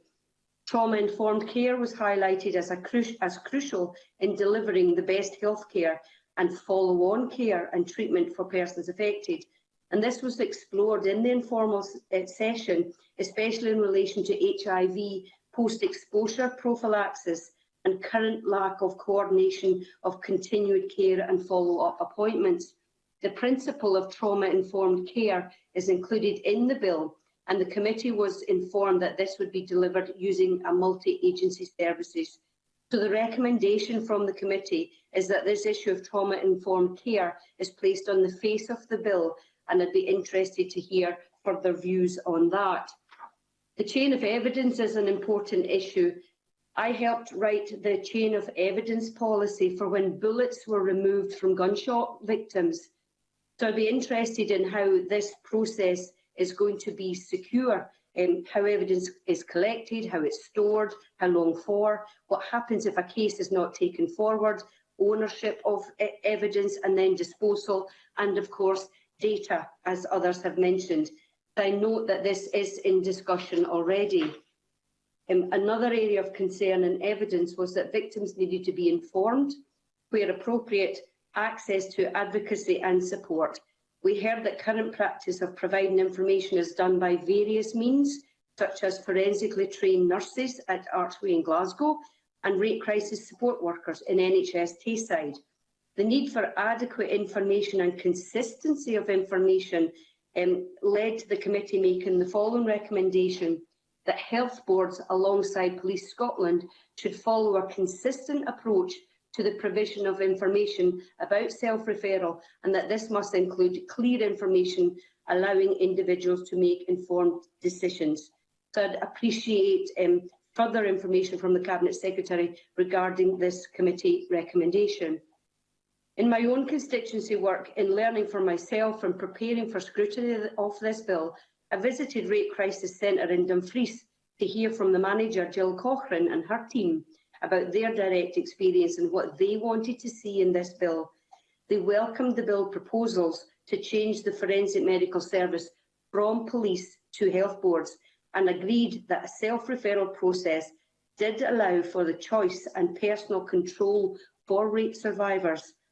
And as this bill proceeds and as self-referral and the whole process moves forward, and as people know more about self-referral and health board engagement, I imagine that we will see more people reporting that an offence has occurred. But along with chain of evidence and more people supporting or reporting forward, that maybe we'll get to see more convictions, which has not been the highest so far. I would like this opportunity to thank Jill and her team for the vital work that they do and the support that they have provided me. I also visited Mountain Hall Forensic Medical Service Suite at the treatment centre in Dumfries. Wendy Copeland met me at the suite and provided me with a detailed tour and a walkthrough and a description of the holistic and trauma-informed process that is already being provided. We did have a particular discussion on supporting persons who have been raped or sexually assaulted who live in rural areas like Dumfries and Galloway in my South Scotland region. This also came up during committee evidence. Rurality poses challenges of access to services, whether forensic or not, and 24-hour, 7-day service and choice of gender of the person undertaking the forensic examination was also raised as part of a rural concern. So both 24/7 service and gender of the examiner are a potential challenge in areas of rurality, and this 24/7 wraparound service and the need for adequate staffing was supported by the Royal College of Nursing as well. I'm pleased to hear from the Cabinet Secretary about the additional funding for the training of additional forensic medical examining nurses, and I welcome that Dumfries and Galloway has already in place a commitment for having a women-led forensic medical service. Areas of small population might have issues with protecting confidentiality, and that might mean that a person living in Stranraer should attend a forensic suite outside of D&G region rather than Dumfries. And I know that this is a procedure that is already in place so that people in Stranraer could potentially go outside our region. Finally, Presiding Officer, I welcome this debate at stage 1 and I look forward to stage 2, the progress as we take it forward. And I'd like to thank everyone for their input so far, and I look forward to hearing the closing remarks from the Minister. Thank you. We now move to the closing speeches, and I do have a little bit of time in hand. So for Claire Baker, please, a generous 6 minutes.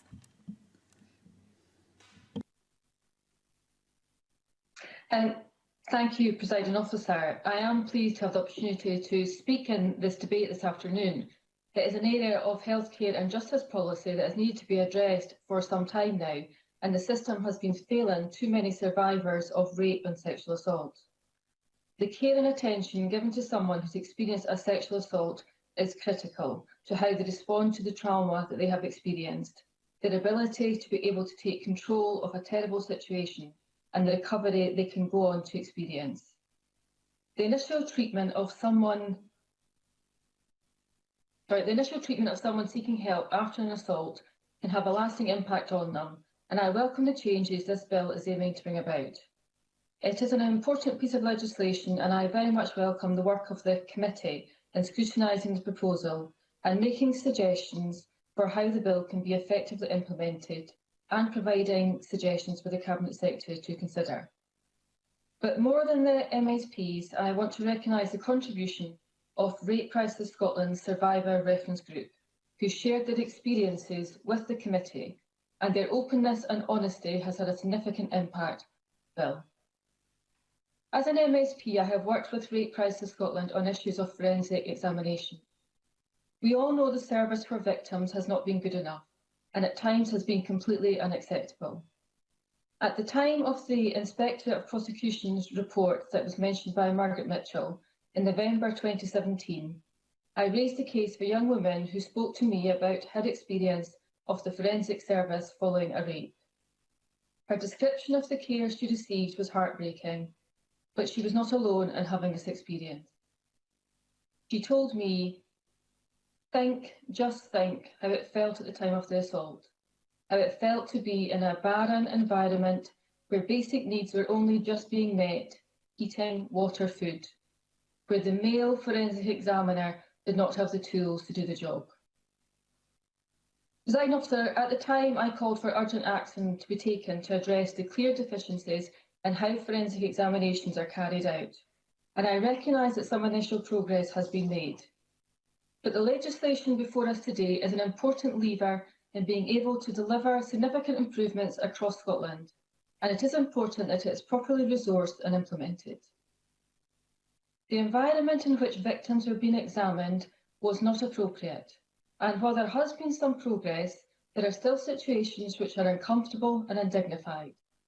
And Rape Crisis Scotland highlight the unacceptable waits that women have had to go through waiting for an examination in very recent months, and this situation has been unacceptable. But there's another reason why I wanted to speak in this debate, and I welcomed Annabel Ewing's contribution. Last year, NHS 5 opened a dedicated suite for forensic medical services at the Queen Margaret Hospital in Dunfermline. This has transformed the service that is offered in Fife. Developed in partnership with the Scottish Government's Chief Medical Officers Task Force, with Fife Health and Social Care Partnership, NHS Fife, the police, the third sector agencies and local organisations, the suite contains a consulting room, a sitting room and a medical examination room. A holistic approach has been adopted with additional staff available to provide support, and it's led by a care coordinator who will work with victims of rape or sexual assault to ensure there is follow-up care and that access to additional services is coordinated. Jan Swan from Fife Rape and Sexual Assault Centre described it as a massive milestone, and it shows what can be done. As others have said, forensic medical services have often fallen between the cracks of justice and health, and it hasn't been prioritised or centred on the needs of the victim. This bill makes it clear who has responsibility. It is right that it will be the health boards, and we need to make sure they are supported and resourced to deliver. The committee emphasised the importance of 24/7 provision and a need for consistency across the country, understanding and addressing the challenges of rurality and inequality, all issues that will need to be addressed in the implementation of the bill and strengthened. I note that some health boards are advancing the preparations, and I would encourage them to look at the good practice that's been developed in Fife. There are a number of issues raised in the Stage 1 report, and members have explored the evidence that was presented to the committee and the recommendations that have been made. The introduction of self-referral is welcome and a sensible policy. It recognises the reality of people's response to sexual violence and the fact that survivors are often in shock and they may need time to decide if they want to report the crime to the police. Making the change to self-referral means that evidence can be collected and stored, and it is then available to a criminal case if that is the decision that is taken. The committee have made points around the need to raise awareness of the service and to build some future-proofing around the age of self-referral. And members made very good points around raising awareness and the importance of, once the legislation has passed, that people are aware that it exists and they know how to access the service when they're in that need. Women who experience rape and sexual assault routinely ask for a women doctor, and I'm pleased that since 2017, following the report from the Inspector of Prosecution into the investigation and prosecution of sexual crimes, we have seen an increase of 30% in the number of female examiners after a concerted effort to bring them into the service. I also welcome the number of doctors and nurses who have been receiving NES training. I note the committee's recommendation on replacing the term gender with sex, and the Cabinet Secretary will need to reflect on that. But I would like to raise the point made by Rape Crisis Scotland in their briefing on access to female doctors, which Alison Johnson also highlighted. They describe it as the single most pressing and important issue that needs to be addressed, but argue that key to this is ensuring there are sufficient female doctors to undertake this role. They identify the requirement for doctors to cover custody cases as well as forensic examinations as a potential barrier, and propose introducing a dedicated role for forensic examination, which they believe would have a positive impact on the availability of female doctors. And I hope it's an area the Cabinet Secretary can consider. I support the proposal for establishing a statutory right to independent advocacy. In designing the system for delivering forensic medical services, health boards should include independent advocacy services and work in partnership with them from the point of self-referral. There are examples of good partnership working already, and putting it on the face of the bill embeds the role of advocacy and recognises its value, which then attributes a worth to it. While I accept there has been investment into independent services, they are often under pressure and have more referrals than they can cope with. A statutory right would underline their importance and deliver for survivors. Presiding Officer, I very much welcome this piece of legislation, and I believe it can make a difference for people who are going through a very difficult experience. It recognises the need for compassion and that this is not always a case of coldly gathering evidence. There is a person here who needs respect and support, and I hope the bill dramatically improves how people are treated at a very traumatic time in their life. Thank you. And I call Brian Whittle for a generous 7 minutes, please. Presiding Officer, I am very pleased to be closing this debate on behalf of the Scottish Conservatives. I too would like to thank those who gave evidence, thank the clerks and my fellow committee members, but as many of the committee members have already done, my thanks and admiration go to those women who gave evidence about their journey following rape or sexual assault. It was compelling and it was moving, as Alex Cole-Hamilton and others have said, and as Alex Cole-Hamilton said, will follow us for a very long time. The bill is incredibly important for me because it starts a process considering the plight of the victim first and foremost. And I very purposely say starts a process, but it is but one point in many that need to change if we are truly going to change the way in which victims of sexual crimes are treated. The bill can be a message to those who have suffered that Parliament, the law, society is prepared to start listening to them, believe them, and will set out a path that begins to tackle the issue of re-traumatisation. Now, the issue of re-traumatisation is one I have written to John Swinney and Hamza Youssef about, specifically asking for a meeting. As some of the Chamber know, I have a constituent who I've been working with for the last 3 years or so, whose continual re-traumatisation is shocking to say the very least. She has just managed to get her alleged abuser charged and into court after 44 years. 44 years. And the number of times she has had to tell and retell her story to so many agencies is without question secondary victimisation. I have to say now the Cabinet Secretary has responded so far, and I don't intend to let this go. So I would gently say to them that we can speak about this matter in private, and perhaps we can help to develop other legislation, or we can debate it in this chamber. Either way, we will be discussing this, because we cannot allow the system to continually treat victims in this callous way. So why is the bill so crucial? Well, a meta-analysis of 28 studies of women and girls aged 14 and over who had had non-consensual sex obtained through force, threat or incapacitation found that 60% of these victims did not acknowledge that they had been raped. It is common for victims to need time to acknowledge what has happened to them, and it is a gradual process that is an indicator of PTSD and avoiding reminders of the trauma. So having the ability to self-refer without reporting a crime initially, while assimilating what has happened to them, I think, is a significant positive step. I'd like to highlight two issues in the time that I have, Deputy Presiding Officer.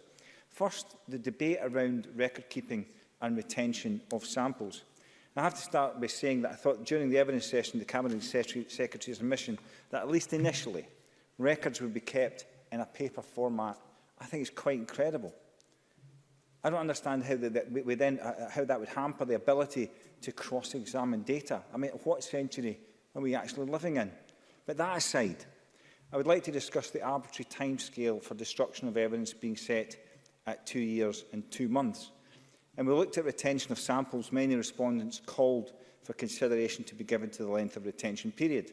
However, there was no consensus on what the timescale should be. It's sitting at 2 years and 2 months, with 2 months presumably to avoid destruction of evidence on the anniversary of the incident. We had victims and many victim support groups suggest that the period should be much longer. And I'm not clear on why the Cabinet Secretary for Health and Sport suggested that there was consensus around this period. No rationale seems to have been provided for the setting of that 2-year period, and does not take into account the points included in the draft bill, which could be summed up as one size does not fit all. I think in my mind, when I'm looking at this, I'm considering the abuse of perhaps a 16-year-old who then is asked to destroy the evidence at age 18, still very young and still unlikely to have processed what has happened to them. When we're looking at retention periods, it must be based on the purposes for the retention. So, and when looking at that, the retention service is where the evidence has not been transferred to a constable, or the purpose is the preservation of the evidence for use in connection with any investigation of the incident which gives rise to the need for the examination, or any other proceedings in relation to the incident, i.e. maintenance of examination evidence held by health boards to support possible future investigations and related proceedings in relation to the incident. There is the potential for a rolling review to set that retention period, after which alleged victims would be asked if they wish the evidence to be retained for a further iteration of that time period. Having an advocate, as Dave Stewart raised this point, I thought quite profoundly, having an advocate supporting the victim would help here, and to help them make the right decisions for them at the time. And I was heartened to hear the Cabinet Secretary raise that in an initial speech. The evidence being retained here is very specific, and when developing robust framework around implementation of this legislation, you need to consider how this evidence will be managed in such a way that it can be linked to other records relating to the same incident, which will almost certainly be held by other organisations, and also the value of DNA evidence relating to the alleged incident in identifying a multiple offender in the future, again a point that David Stewart makes. There is an opportunity for this bill to set a precedent for giving records retention and wider records management requirements right within legislation. A key aspect of compliance with and implementation of legislation and the exercising of people's rights set out within legislation lies in the creation and the retention of records. Standards relating to this aspect of legislative content are varied, and an implicit requirement to create and retain records to a detailed prescriptive list. Explicit retention periods are rarely included, though, and tend to state a minimum period, with an obvious exception of data protection, which, while specifying a maximum period, has that requirement to be based on a case-to-case basis, the balancing of a number of often conflicting factors and therefore open to wide interpretation. I think I would recommend the input of records management expertise via a memorandum of understanding with the Keeper of the Records of Scotland in drawing up new legislation and amendments to existing legislation. I think the second point I make is around the limiting age group who can self-refer to 16 and above. I don't think there's a standard maturity for a 16-year-old to start with. And I am of the opinion that this bill may fall foul of UNCRC legislation. Gurfect is surely about getting it right for every child, and I don't think this bill follows that ethos. If not in this bill, I would like to ask the Cabinet Secretary what the Scottish Government proposes to bring forward to afford appropriate rights of those under 16. It can't be an afterthought. And again, Alex Cole-Hamilton noted the dilemma of an under 16 being assaulted by a family member. And that is actually very similar to what happened to my constituent, who was 12 when she was allegedly assaulted. So, in conclusion, Deputy Presiding Officer, I finish where I began in stating that this is a crucial, important piece of legislation, not just because of its content, because of its potential statement of intent to those who have suffered trauma and sexual abuse. As Desmond Tutu once said, if you're neutral in situations of injustice, you have chosen the side of the oppressor. If an elephant has its foot on the tail of a mouse and you say you are neutral, the mouse will not appreciate your neutrality. There has been an injustice for a long time in the way victims of sexual abuse have been treated by the system. Let's not miss the opportunity to right those wrongs, Deputy Presiding Officer. Call on Jean Freeman to wind up the debate, please. If you take us up to decision time, please, Cabinet Secretary. Thank you very much, Presiding Officer. I'm grateful and pleased about the consensual nature of this debate this afternoon, but I'm not surprised, because I think that all of us want to right what have been rightly described as wrongs in the past and want to create the best possible legislation that we can.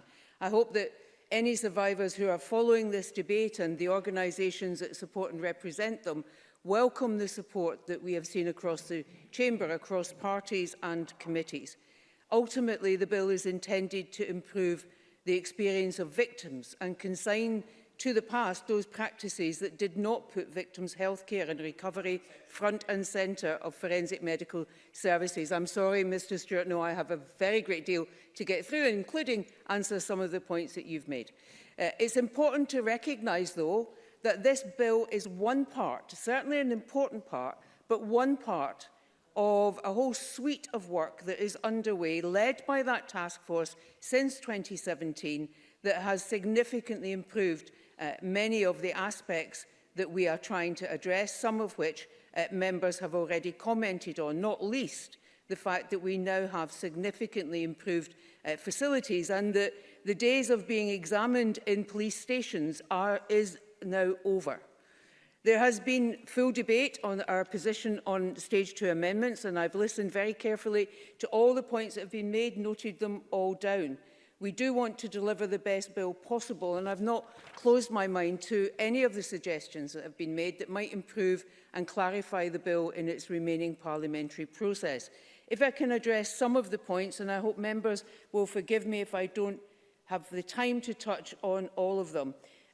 On behalf of the committee, Lewis MacDonald talked about how people need to know about the rights and choices in the bill, as did others, and the importance of making sure that information is widely made available, is clear, is available in a range of different formats, and is consistently made available. I couldn't agree more with him. I'm sure that my experience when I was a Minister for Social Security has served me well in understanding the full range of accessibility needs in making sure that information is widely available. And I'm very happy to commit to us doing much more work in that and further discussing that with the committee as we go forward.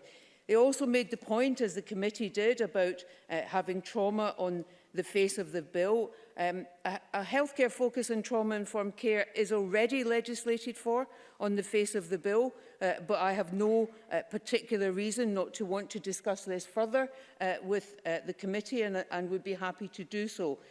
Mr MacDonald and others made the point about advocacy. There is already appropriate statutory underpinning for advocacy. And again, as Rape Crisis Scotland have made clear that advocacy services do not necessarily need to be underpinned in legislation. But again, when we get to stage 2 and further discussions with the committee, I'm very happy to look at that further. In terms of, it's been mentioned by many members, Sandra White and many others, about the guarantee of a right to choose, that your examiner will be female, if that is what you wish.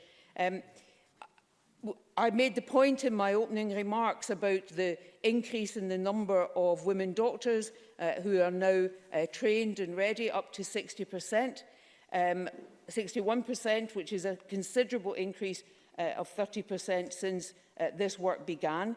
But what is key in this is the multidisciplinary approach that we have, so that we can ensure that the right to a female forensic examiner is there for every victim if that is what they choose. And that is why the work on with nurses and those new courses that I talked about, those new places at Queen Margaret University, is so important. So we will continue to do that work to try and ensure that we can consistently and across the country offer what I personally consider to be a very important right indeed. Mr Cameron talked about a number of issues, many of which are already being addressed by the task force, and I want to take this opportunity again to thank that task force, drawn from many different disciplines and many experiences, for the work that they have undertaken in a very short space of time, the achievements that they have secured, and to recognise that, as I said earlier, this bill is just one part of that work. It is important, I think, I made this point before, but I want to repeat it. It's important to recognise that all island boards now have on-island services, and no adult needs to travel out with the island unless they choose to do so. And to the point that Mr Cameron rightly made, and I think his colleague Mr Kerr made, we do recognise the cross-portfolio nature of this bill. The Cabinet Secretary for Justice launched the consultation in 2019 and is a co-signatory to the bill itself. In terms of the point that's been made about the age at which the age of 16 at which self-referral is possible, made by Mr Stewart and a number of others. The bill is consistent with the Age of Legal Capacity Act, and we have specifically clarified that in the policy memorandum. We are, though, persuaded of the need for an additional delegatory power to keep that under review, and we will discuss that further. And to Mr Cole-Hamilton's point, the issue isn't actually about the person under 16 being accompanied by a parent or guardian. That is not necessary.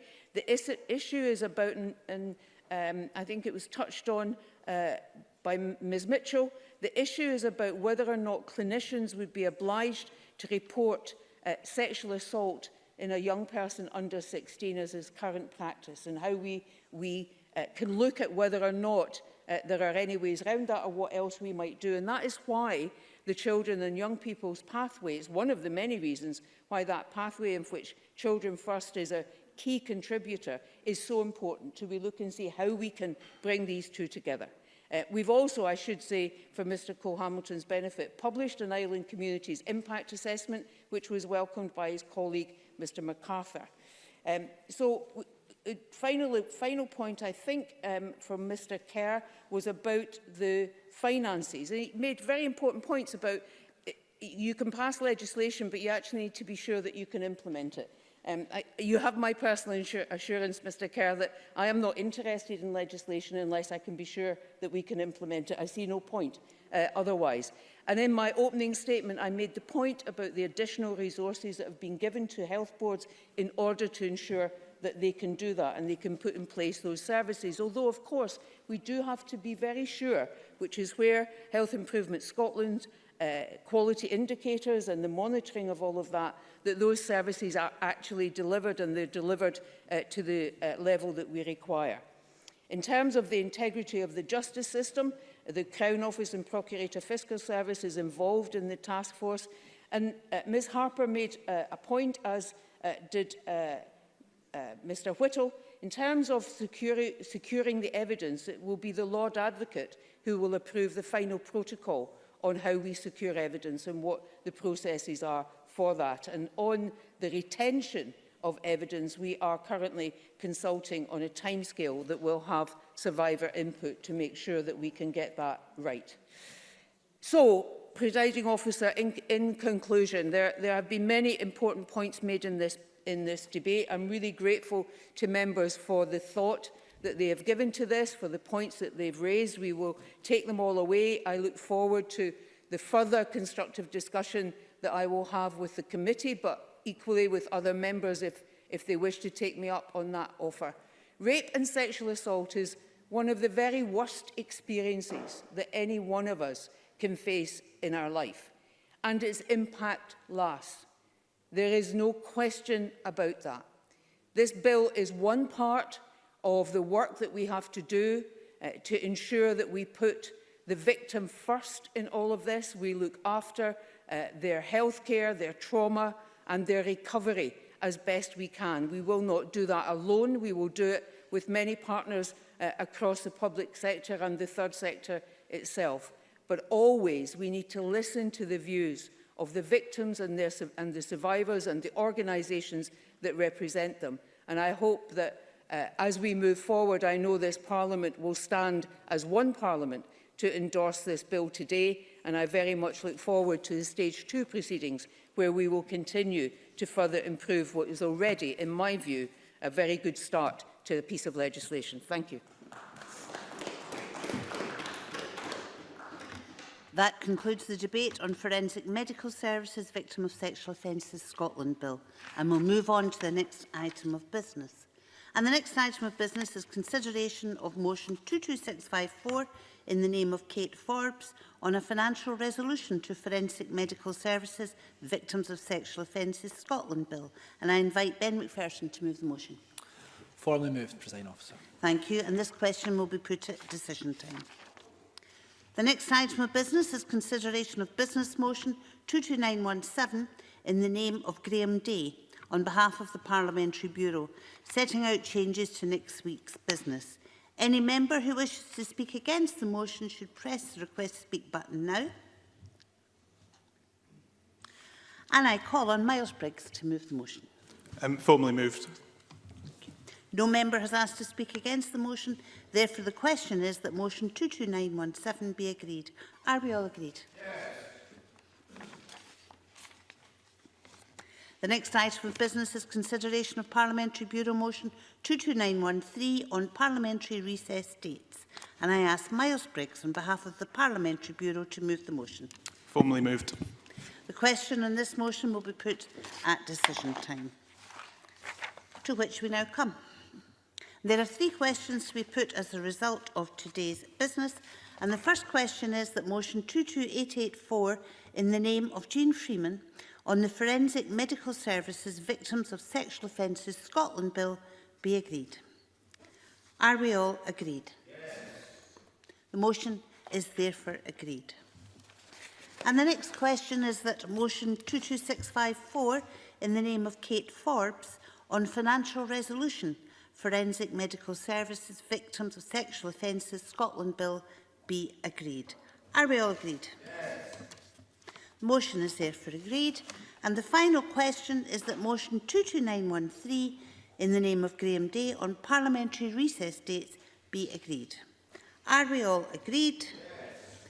The motion is therefore agreed, and that concludes decision time. This meeting is closed, and please take care on leaving the chamber that you observe social distancing measures.